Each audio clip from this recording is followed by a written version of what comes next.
guys. How's everybody doing? Yeah, good. A little bit of a change of pace tonight in our pace throughout worship. And it's nice in the midst of a busy schedule to be able to pull things back a bit, be a little more introspective in our worship. And so I hope that you guys enjoyed getting to be a bit more contemplative tonight. And so it's always good to be together. We never want to get into a rut by any means when it comes to our worship. And so it's good to change things up. And so appreciate you guys' willingness to go there with us tonight for sure. This past week I want to brag on our student ministry. I'm extremely proud of them. This past weekend they went and did something called Shack-a-thon. And no, parents, they weren't shacking up all weekend. So this was a time where they got to go and enjoy experiencing homelessness. And they took supplies with them to build a place where they would sleep overnight. And you know, it's always encouraging to me that our student ministry is giving teens an increased worldview. That not everybody's got money, not everybody's got a great job, not everybody lives happily ever after and all those kinds of things. So I'm grateful for our student ministry and leading our students in that. And I'm also proud of our students for not just sitting idly by, but jumping in there and making this thing happen. And so I think our guys won the most structurally sound. So there's the most structurally sound. And I think our ladies won the best cleanup or something like that. Is that right? So there we go. So very, very good. It was done by Habitat for Humanity, and so it gave them a great experience of knowing there are organizations out there that are parachurch organizations that are helping people to find housing and things like that. So way to go, students. Sure proud of you guys. Although, you know, it was kind of not a completely uneventful time because just prior to, I know many of you have already seen Facebook, and Josh Parkhurst definitely so far this year wins the most on fire for the Lord. There's no doubt about that because his truck literally caught on fire and burned up this last week. I kid you not, it is, man, it's incredible. Ren and Josh were bringing the supplies to the office, and on the way to the office, it was an inferno. And so, I'm so sorry, Kristen, but that old blue truck is no longer. I know. Kristen's so sad about that, right? I know, exactly. But man, I tell you, we are grateful that you and Ren are both safe. No doubt about that, for sure. Never fun to see a truck on fire. And sorry, Josh, I know she's near and dear to your heart, buddy. Sorry, Bubba. But you're grateful that you sacrificed your truck for our students. That's what I'm going with. You got that, students? You see what I'm saying? Anyway, well, you guys and gals, we're continuing our series. It's called Kingdom Come. This last week, I got a chance to talk to my son, and I asked him if I could share this with you guys this evening before sharing it, so don't worry, I'm not betraying anything. But this last week, I was talking with my son after he had a little bit of a hard time at school. Excuse me. He had a little bit of a hard time at school. And whenever I was talking with him, I was reminding him, because both of his teachers are women, and I wanted to have a chance to talk with him about how important it is for us to know how we treat ladies, how we treat women, and that we always give honor, we always give respect, and we care for them. Well, one of the things that I was talking with him about was, I asked him the question. I said, you know, Sam, how do your teachers know that you are going to take care of them? And the words that came out of his mouth, the first words were all the things that you're not supposed to do. You know, and so he would say things like, you know, well, you're supposed to not yell, or you're supposed to not hit, you're supposed to not spit, you're supposed to not, all these things you're not supposed to do. Does anybody see a problem with that? Yeah, it's an interesting thing. How do they know that you're going to take care of them? How do these ladies know that you're going to take care of them? And his first words out of his mouth is what you don't do. And guys, it's so indicative of how we function as a culture. Because we function with behavior as the primary. We function with the do's and the don'ts of life far more than we do the heart. And so what I got the privilege of doing was talking with him about the things that he does. What are the things that you do in order to help your teachers know that you're going to take good care of them? What are the things that you get to do for them? And so we started talking about things like, whenever you're sitting in a circle and everybody's got their shoes off and you know this time is drawing to a close and everybody's going to need to get their shoes back on, just go ahead and start putting your shoes on before the teacher asks you to do it. You're sitting at your desk and there's things happening at the desk and crayons are everywhere, and after you finish and you know that it's about to be time for you to go out to recess or to go to lunch or to go wherever it is, you know that it's about to be time to clean up, go ahead and start cleaning up before the teacher asks you to do that. And so it was interesting to me, though, to get to talk to him, and for that to be his first thought process is what you don't do. And it just exemplifies the behavior modification that we have shot for as a culture, rather than the heart change that we are to shoot for.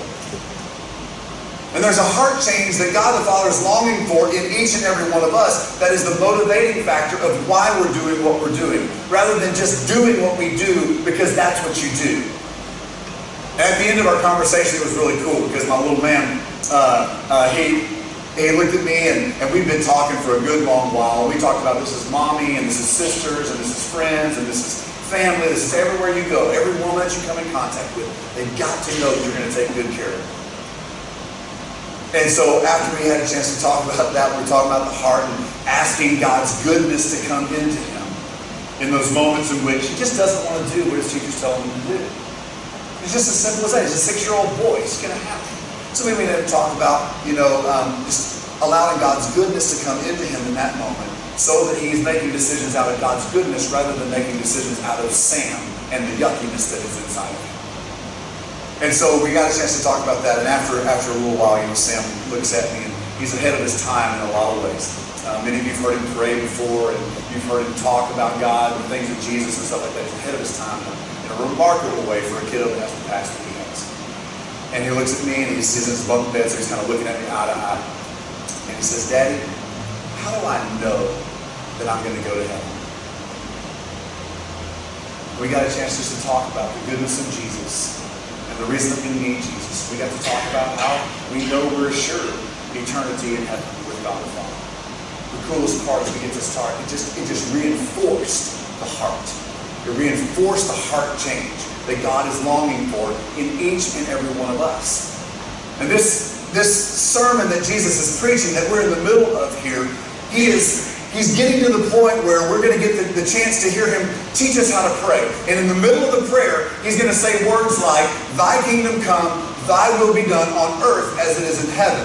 And so there's a bunch of things that happen on this earth that we get a pass by. Like a lot of our culture would say, you know what, there's things that are perfectly fine for you to do or to not do. That God's kingdom says, no, that's not the truth.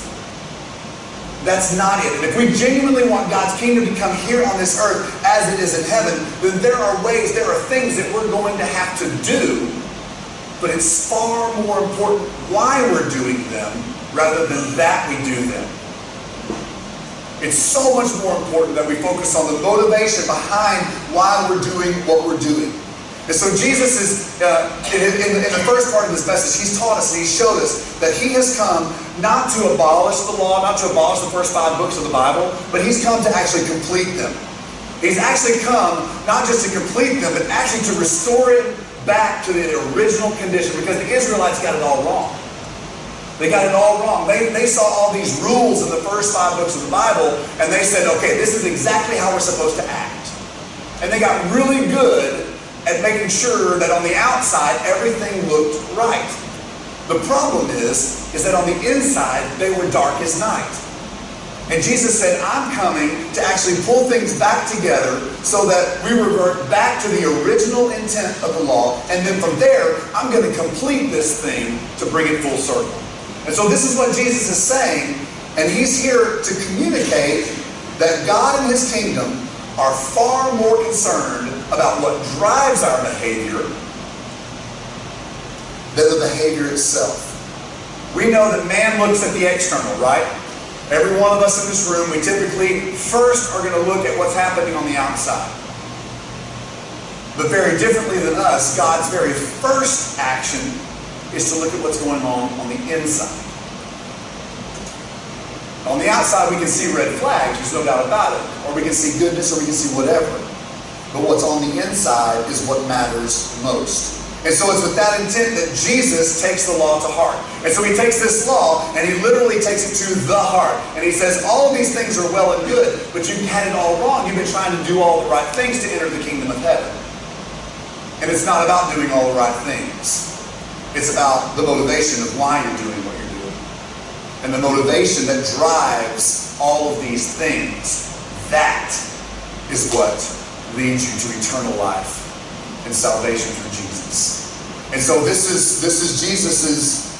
These are Jesus's words, and he continues with the examples. You know, last week we talked about murder. This week we get some really fun ones. This week we get to talk about adultery. We get to talk about divorce. We get to talk about oaths and lying and cheating and all these kind of things. So tonight's a juicy one. So hold tight, man. We're going to talk about sex. We're going to talk about all these cool things. This is going to be great. Teenagers, are you uncomfortable yet? You will be in just a second. So here we go. Chapter 5 in Matthew. Chapter 5, verses 27 through 30. Jesus says these words. He says, you've heard that it was said, you shall not commit adultery. And you guys remember last week we talked about this but that's here. The reality is it really should be translated and, because he's not doing away with, he's actually completing. So he says, you've heard you shall not commit adultery, and I tell you that anyone who even looks at a woman lustfully has already committed adultery with her in her heart, or in his heart.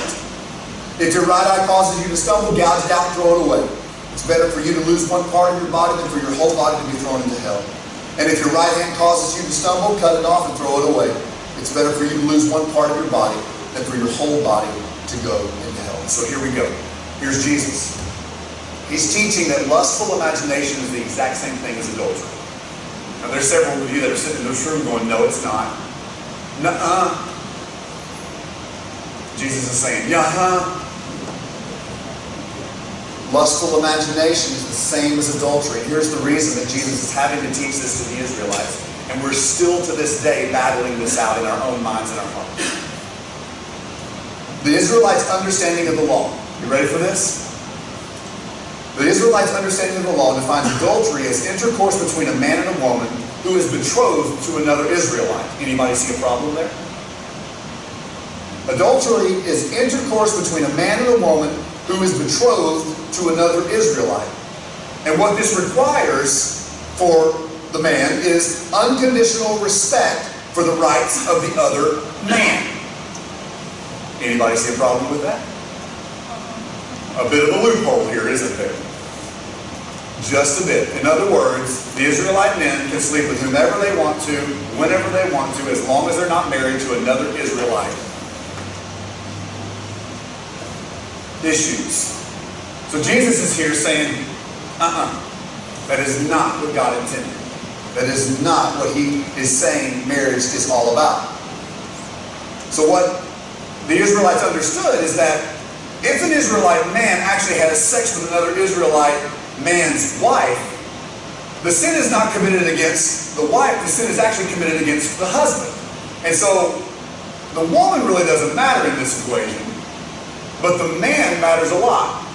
And so it's only sin in their minds if they've offended another Israelite man. And so you can see that there was major adultery going on at this time that Jesus was teaching this. And everybody who was hearing this was going, whoa, whoa, whoa, whoa. Time out. That is not what my law says. And Jesus is saying, no. That is not what your law says. Because what your law actually says is that lustful imagination is the same as adultery. And so Jesus is completing this law and he's restoring it to its original position by redefining that adultery is not limited to the physical act, but rather the look that begins in the heart. And so he's saying adultery begins with this look that starts in the heart. And so what Jesus is doing here is something revolutionary, and we're so thankful for him in this. We in the 21st century, every woman that's standing or sitting in this room tonight should be grateful for Jesus at an all-time high, because what Jesus does in this very moment is he equates women and men. And praise God for that. Because he says that a woman is valued just as high as a man is valued. And whenever a man looks lustfully at a woman, the sin is committed against her, not against her husband. Lustful imagination is the same as adultery, is what Jesus is saying here. He says women get to share the same dignity as men. And he says, at this point right now, men, you are all denied the right to sexual freedom with whomever and wherever you want. That's revolutionary, guys. And this is big. And so the thing, though, that we have to remember here is what Jesus is not saying. Jesus is not saying to be tempted is a sin. He's not saying to be tempted is adultery. Because being tempted is not a sin. But what he is saying is that we must reject the seeds that get planted in our mind. You guys know what I'm talking about, you visual creatures, right? We're visual. And the seeds that get planted in our mind tend to take root if we're not careful. And so what we have to work towards is that we have to work towards rejecting the seeds that get planted in our mind so that the sin gets nipped in the bud. And so here we go, Jesus is stating about God the Father. Jesus is less concerned about the consequences of sin on this earth than he is the prevention of it altogether. Jesus is not sitting here saying, okay guys, at this point now I'm here to make you all feel bad. Because you've been screwing this up all times in different ways. You've been messing all this up. I'm going to make you feel bad. No, Jesus isn't saying that. He said, actually, at this point right now, I'm not as concerned about the consequences for your sin. You see, you guys are all concerned about the consequences for your sin. This is Jesus speaking to the Israelites. Y'all are all concerned. And in the 21st century, we tend to get concerned about the consequences of our sin as well, because what does it mean for us? But Jesus is not saying that. He's saying, I'm actually less concerned about the consequences for these sin than I am the prevention of it altogether. And so, yet again, he's reinforcing that God is not looking at the outward appearance of a person. He's actually looking to the heart, at what motivates the decisions that a person is making or not making.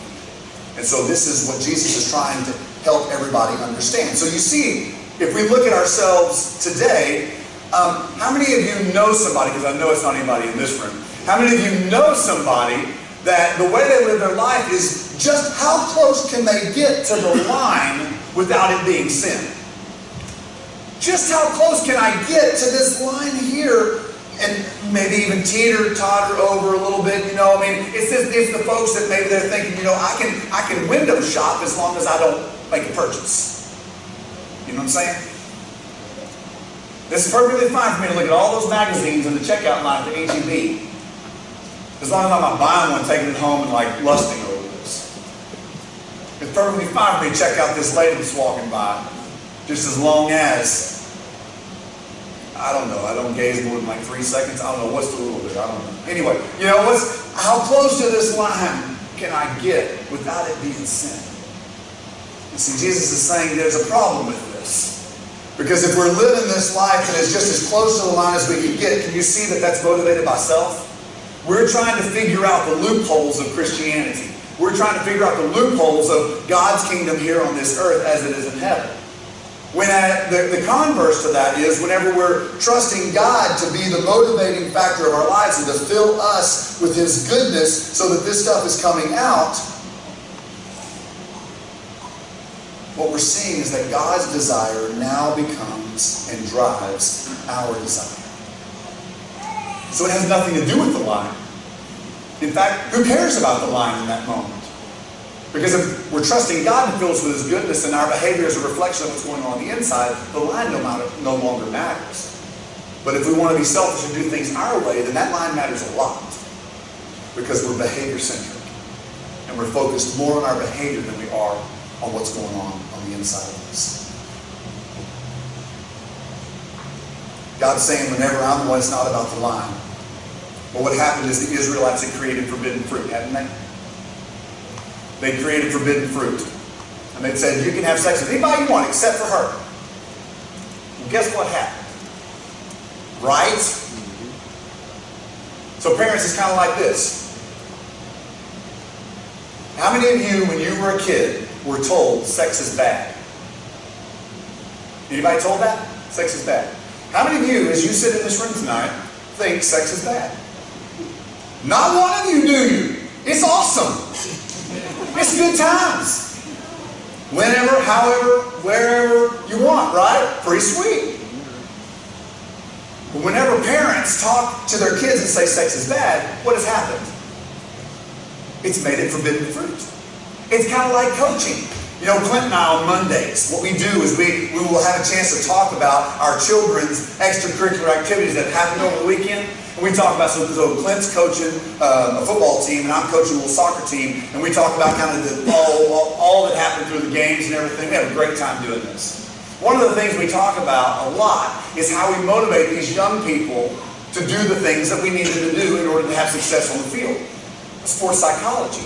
We love talking about this. And it's this whole idea that you don't tell a football player what not to do. Because if you tell them what not to do, that ends up being the very thing they end up doing. So you can't say, don't get beat deep. Next thing you know, they're getting beat deep. Because they're scared to death to get beat deep. And so and they end up getting beat deep. It's horrible. But if you'll flip it around and you say, what to do, the chances of them actually doing it increase drastically. Here we are, and this is what Jesus is doing. He's teaching his people, he's teaching us what is most important. And he's focusing on the things that we can do by allowing God to be the goodness in us. We intrinsically will allow his goodness to flow through us. And he's helping us to see this, and it's a really, really cool thing. And so it's kind of like whenever you talk to your kiddos about sex. If we talk to them about it being something that's bad, we miss a beautiful opportunity. We miss a beautiful opportunity to embarrass them like crazy. So don't tell them sex is bad. No. Sit around the dinner table and talk about it. Sit around the dinner table and just say, yeah, you know. No, don't talk about your personal stuff. But what you do is you talk to them about how good it is when it is done in the confines of marriage. When it is done within the boundaries that God has set. Because in that moment, it is a beautiful thing. And there is a lot of freedom that comes with that. And so we can't miss the opportunity to embarrass your children. And so you're welcome, teenagers. Just think about this. All of your parents are having sex. You're welcome. They're not think this is cool at all. They think this is not cool at all. They think it's not cool. But guys, you have to understand, what we have to do is we have to talk about the heart. We have to talk about what's motivating our behavior, what we're doing with what God is doing in and through us. And what Jesus is saying, though, as we see this, if necessary, we should cut off whatever it is that causes us to sin, even if it causes discomfort or pain. And so we have to ask questions like this. We have to ask questions like, what causes immoral thoughts to show up in your mind? We ask questions like, what books are you reading? What TV shows, movies are you watching? What jokes are you laughing at? What jokes are you telling? What do you do whenever you see a beautiful woman that is approaching? What do you do on Facebook when the algorithm gives you pictures of potential friends on there? You guys know what I'm talking about. Chapter 6, verses 22 and 23 say this. Jesus says that the eye is the lamp of the body. If your eyes are healthy, your whole body will be full of light. But if your eyes are unhealthy, your whole body will be full of darkness. If then the light within you is darkness, how great is that darkness? See, it's important that we cut off whatever may be drawing us into sin. Whatever it is, it's important to get rid of it. Because Jesus tells us that the solution for lust is to purge our hearts so that we see another person as a person rather than an object for self-gratification.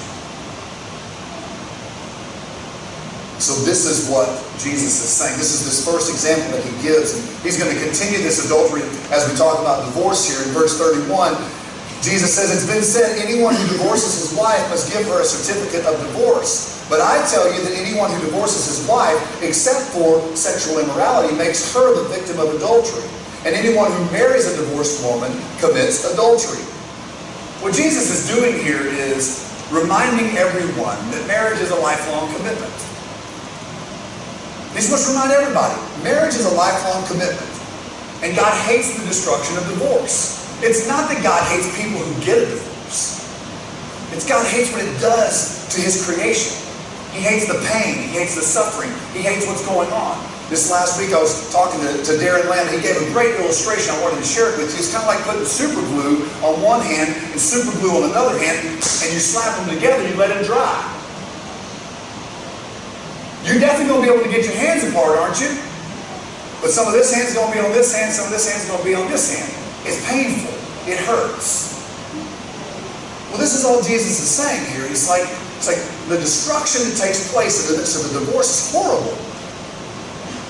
And I'll tell you right now, when it comes to single parenthood and blended families, it is hard, stinking work. There is no doubt about it.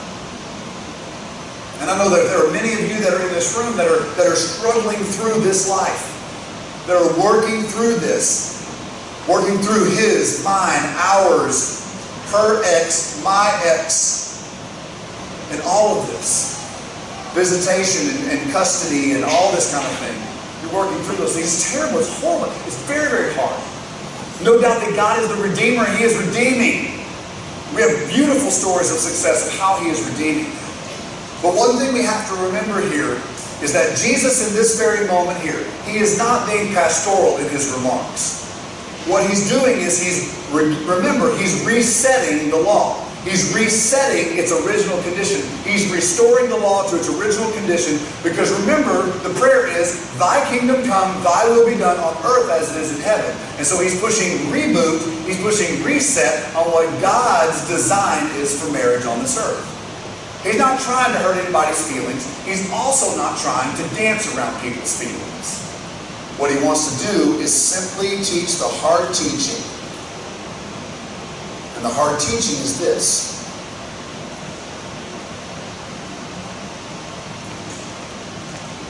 No action a husband might take against his wife can ever separate the marriage relationship in the eyes of God. Now this is one that's going to be a little hard to swallow.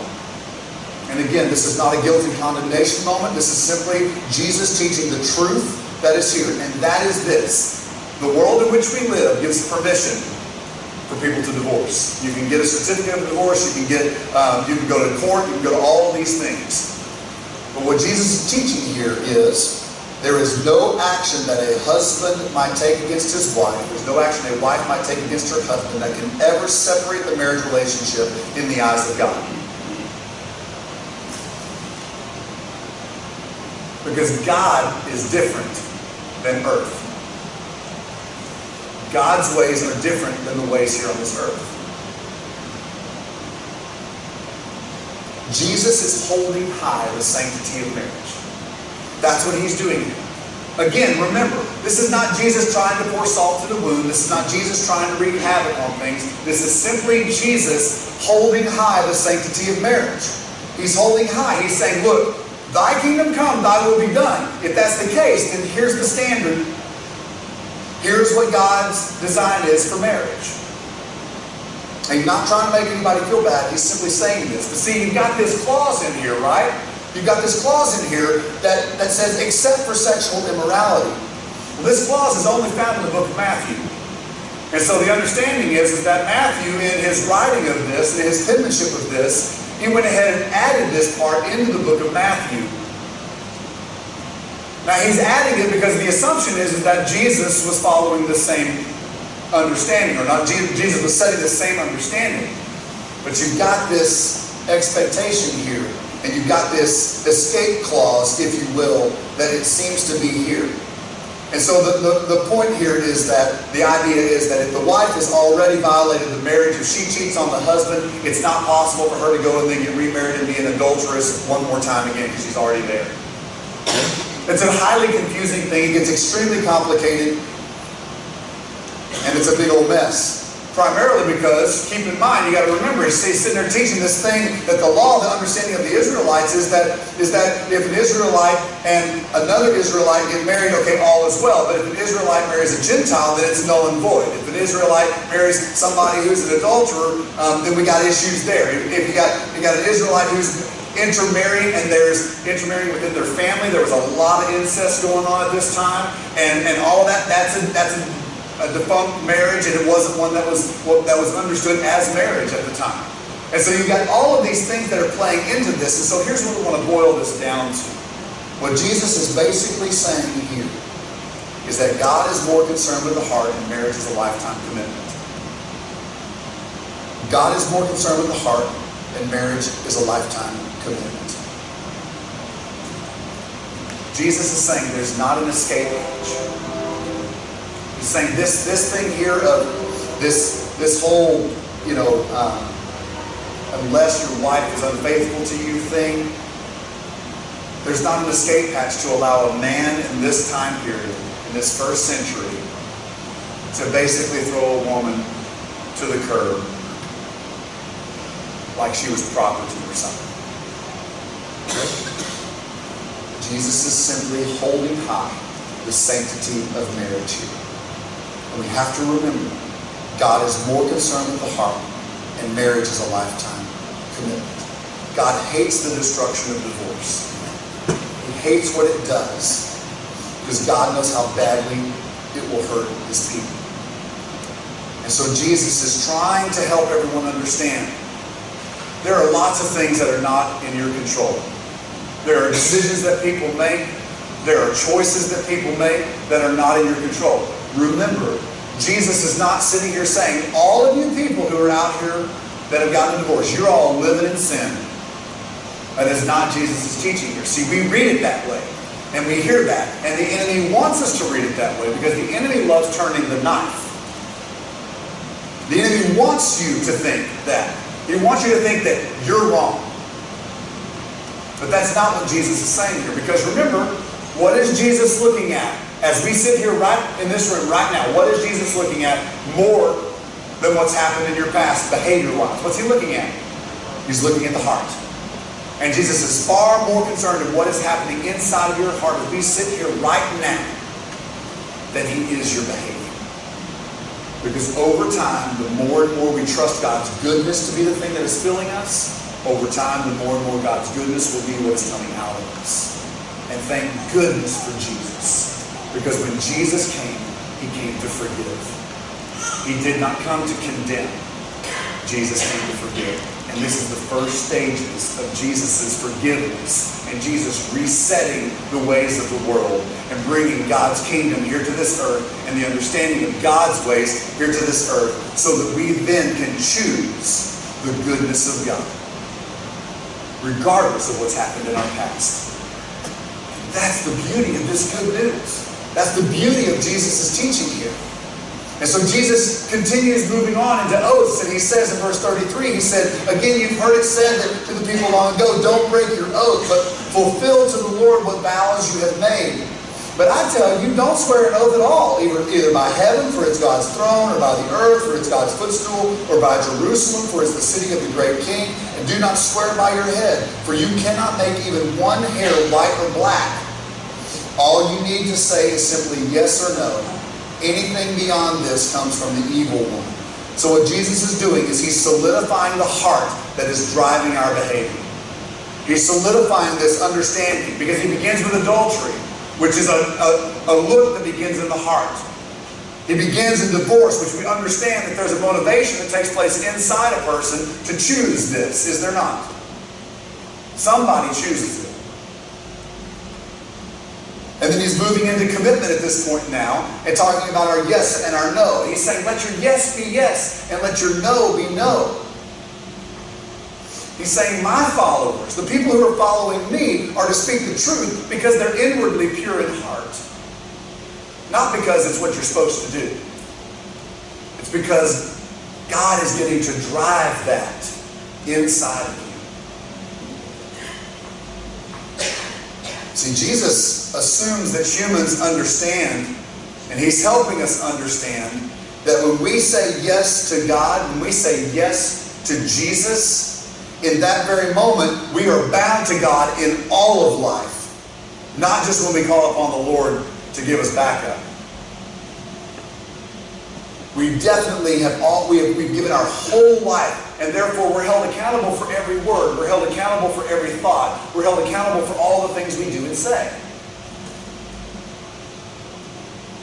By the first century definition, though, this word oath, I know this gets confusing because what's an oath and what's a vow? What's the difference between these two? Well, the really simple way of saying this is an oath is one thing that is understood that this is to be outside of God. It's something that it's to be outside of God. A vow is something that God the Father is honoring. And so there were people who were followers of God who were trying to make deals outside of God. They were doing all the right things, and then they were having some side deals over here. It's kind of like a person who attends church on a Sunday and worships and everything looks great, all is well, and you live like hell throughout the week. That's kind of the idea. Is that this mindset of, okay, well, while I'm here in church, I'm going to act this way. But then whenever I leave church, then I'm going to go and do something else. Almost like we can escape God.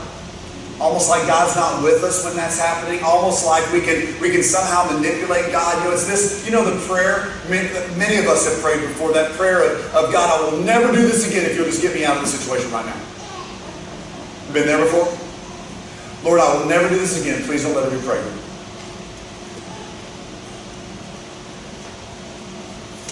Lord, I will never cheat again. Please don't let me get caught. It's kind of like we can make a deal with God or something like that. It doesn't work that way, does it? Because God is in and through and He's everywhere. And it's not like we can hide. And so this is this idea that an oath, it's almost like the people of Israel could step outside of God's economy, God's kingdom, and could go and do their own thing over here and then step back into God's kingdom. Jesus is saying, no. When you say yes to God, He's everywhere. He's all-consuming. And not only that, He needs to be the driving force of what's compelling you to do and say what you're doing and saying. So when we become a follower of Christ, there's no stepping outside of God. We can't do it. And so Jesus is saying these words. He's saying that while others advocate total honesty, He demands it. So it's not something that we need. It's not something that we have a free pass from, like the world in which we live would say we have. Because doesn't the world in which we live care less whether you lie or not about something? I mean, your boss probably cares if you lie on your expense report or not, because that affects his or her bottom line, right?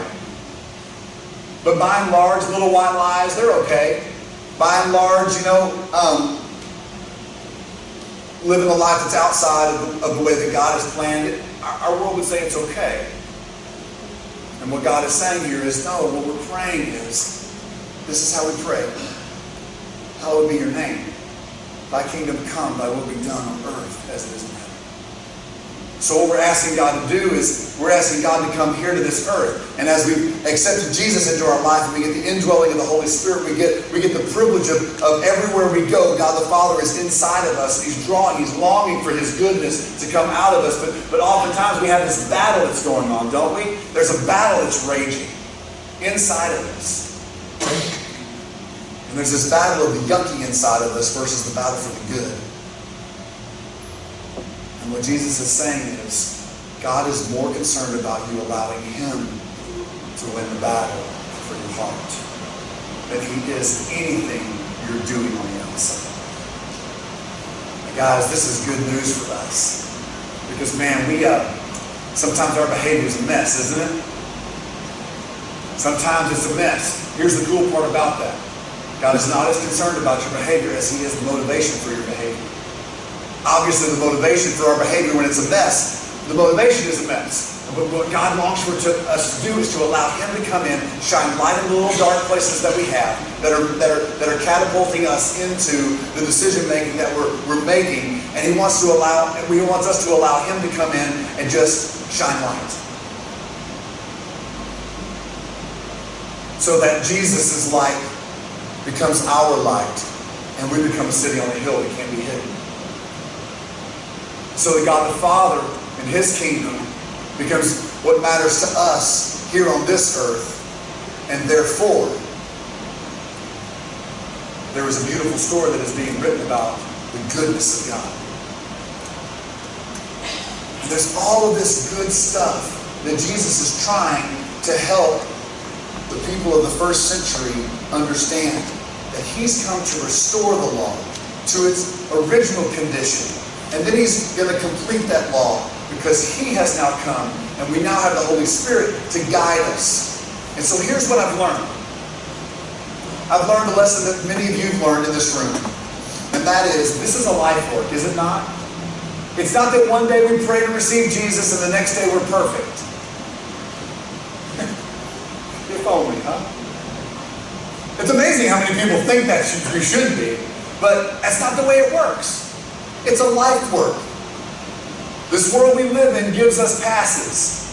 Gives us passes from things that God says, no, you need to pay close attention to this. You don't get to lie. You don't get to cheat. You don't get to steal. You don't get to murder. You don't get to commit adultery. You don't get to do these things.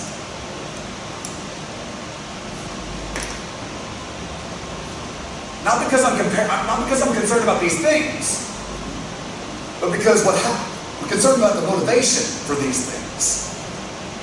The world in which we live will say, who cares about that? And God says, I care very much. Because what's inside you matters the most. And what's driving behavior is what matters most. And guys, there's a battle that's raging for my boy's heart. Every single day. And every day he gets to choose whether he's going to allow God's goodness to flow through him or whether he's going to allow himself to push God's goodness down and do what he wants to do anyway. That same story is true for you and me. Every day there's a battle that's raging for your heart and for my heart. And every day we get to choose whether we're going to allow God's goodness to infiltrate and flow out of us, or whether we're going to allow our selfishness to push God's goodness down and do what we want to do anyway.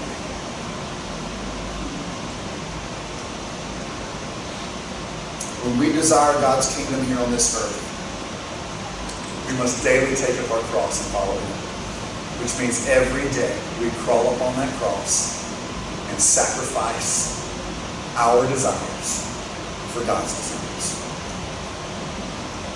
Every day we say, thy will be done, not my will be done. Every single day we long to be a reflection of the heart of God. It begins in our heart. And as that begins in our heart, the behavior will follow. The things that we do will flow through us. And so what we need is, we need Jesus. Lord, I thank you for tonight. Lord, we praise your name that tonight here we are and we get the privilege of talking about these things. And Lord, there's no doubt that the enemy is here and he longs to turn the knife and he longs to tell people that they're bad. But the truth is, Lord, you are the one who designed this. Lord, you are the one who breathed life into us. And Lord, your word says that when you created humanity, you created it very good. Lord, there's no doubt that we have made mistakes. And Father, we thank you that you look through those things to our hearts. And you look through those things to the heart that you created in us. And you know us. You know the potential we have. You know the hopes you have for our lives. You know the dreams you have for us. And Lord, your dreams are not to condemn us. Your dreams are not to pour guilt on us. Your dreams are not to enslave us to ourselves. Lord, your dreams are for us to long for more of you in us. And as we long for more and more of you in us, there's more and more of you that's flowing out of us. And thus we get freed from the very things that tend to weigh us down. And so, Father, tonight, through your grace, through your mercy, through your forgiveness, Lord, may our yes be our yes and our no be our no. Lord, will you give us courage to live a life that reflects your kingdom here on this earth as it is in heaven. Lord, may we live a life that gives you the reins to do what you please in our lives. Because we know that when you have the reins, a full life will follow. We know that when you have the reins, no matter how bad the enemy fights and creates destruction in our lives, we can have joy. And no matter what happens, no matter how hard the enemy is attacking, you are the one who gets us through to the other side, guaranteeing eternal life with you. And so, Father, as we sit here tonight, let us hear that message. Let us hear that message. That, Lord, you're looking at our hearts, and you're longing for more and more of your goodness to pour through us. And so, Lord, tonight as we respond to you, may we realize our need for you. And may we see that, Lord, we're pushing you down and choosing what we want to do more than we're allowing you to do what you want to do. And out of that, Lord, may we cry out to you and ask you to come into our lives and allow your goodness to bubble up. And over time, the more and more and more that we're doing that, the more and more and more you're flowing out of us. And then, Lord, let the stories of freedom reign. Lord, I pray that we find this in the name of Jesus.